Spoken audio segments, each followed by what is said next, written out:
All right, this is Gambetta number 2. So Gambetta 1, which always starts us off, first day of the week, but we don't need to just do it that often. So our second day of the week, we're gonna mix them up, give them a little variety. So Gambetta 2, which really focuses on single leg strength, starts with our single leg squat to bench. So we're gonna do 10 each leg. Zach's gonna show us that one. We want them to fully sit down on the bench and then stand up. Now, this is a lower bench. They're gonna start at about 18 inches.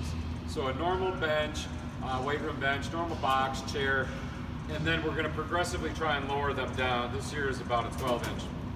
But he's gonna do 10 each leg.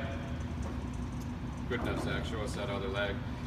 Again, they don't wanna plop down to the bench. They gotta control themselves down to the bench. Good balance, good eccentric strength, coordination, stability, everything in the bottom of the pyramid. And they'll do 10 of those, but that's a challenging exercise for the clients we're gonna be dealing with. Next is our lateral lunge. So let's look at the camera. Lateral lunge is a tough one, but again, for a lot of our court sports and all sports really, I have a lot of lateral component. Zach's gonna take a step towards me and then sink down low into it. Now there's a lot, good, push back hard. There's a lot of things we're looking for in this one. One, upper body stays tall. All right, he doesn't lunge out and then his body totally collapses. All right, both his feet stay flat on the floor. Show me this one wrong. Yeah, we don't want that. All right, both his feet stay flat on the ground. His trail leg is gonna stay locked. Zach, show me that trail leg bending. Right, we don't want this. All right, we don't want that trail leg bending. They need to take a pretty decent step though. What you're gonna see a ton of, is this right here. And that's not it, all right? This, quite frankly, is a fairly advanced movement. If your athletes can do that, like they're down the road to their end game of being a great athlete. But we want that big range of motion. It's gonna take time, all right? It's gonna take time. This is one that is not gonna look perfect the first time they do it. Nice big range of motion, feet stay flat, trail leg stays locked, upper body stays tall. Same deal, it would be 10 each leg. Unlike Gambetta 1, none of this stuff is timed, again, because we don't want them rushing through the single leg squat to bench. We don't want to rush them through this. We want them to take their time, sink in to those positions. Good, then we go to rear foot elevated split squat. Rear foot elevated split squat, he's gonna put his toe up on a bench behind him, but quite honestly, we don't want that bench too high. 6, 8, 10, 12 inches is plenty high enough that he's gonna decelerate his body. Back knee taps the ground just like on a lunge. Control, balance, flexibility, mobility, strength obviously. He'll do 10 on each leg. Again, the back knee's gotta tap. The tendency is, the error is to put this back bench too high, all right?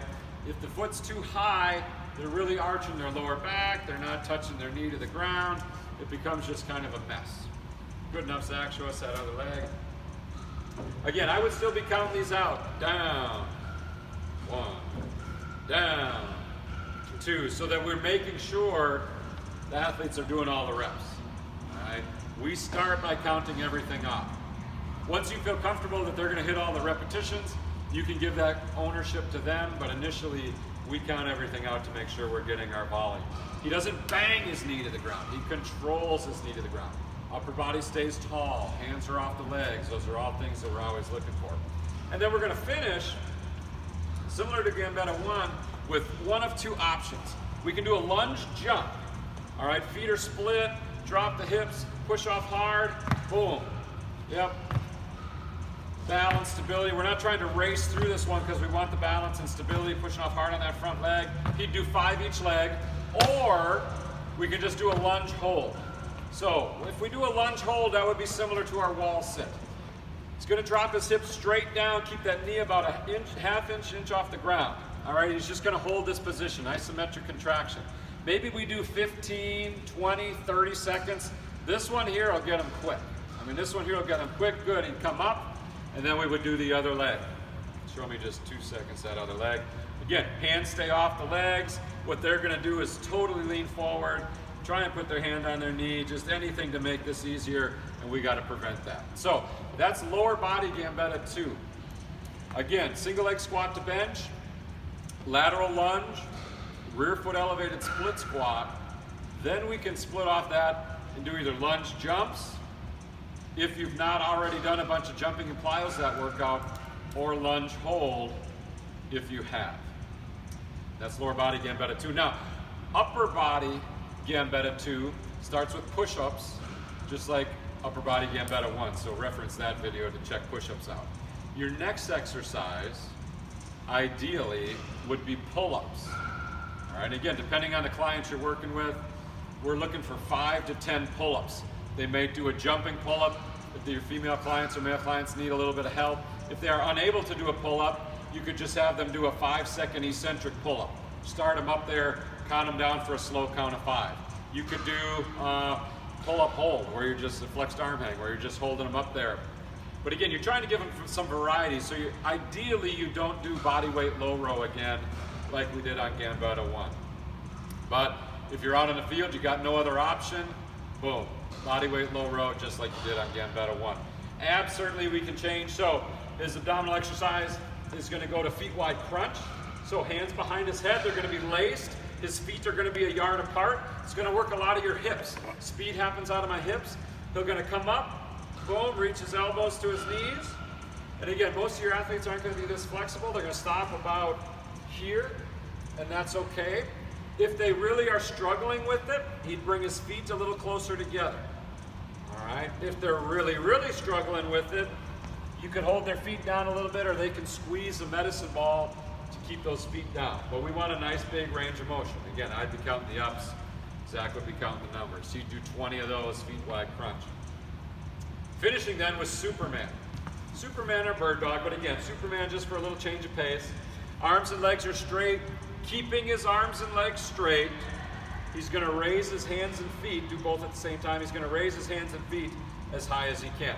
Now, he's not trying to arch his back as high as he can. All right, he's got good low back flexibility. But we pause it for a second on top and then control it coming down. Again, he doesn't splat flat hit the ground like a fish out of water. Pause it, control it. Pause it, control it.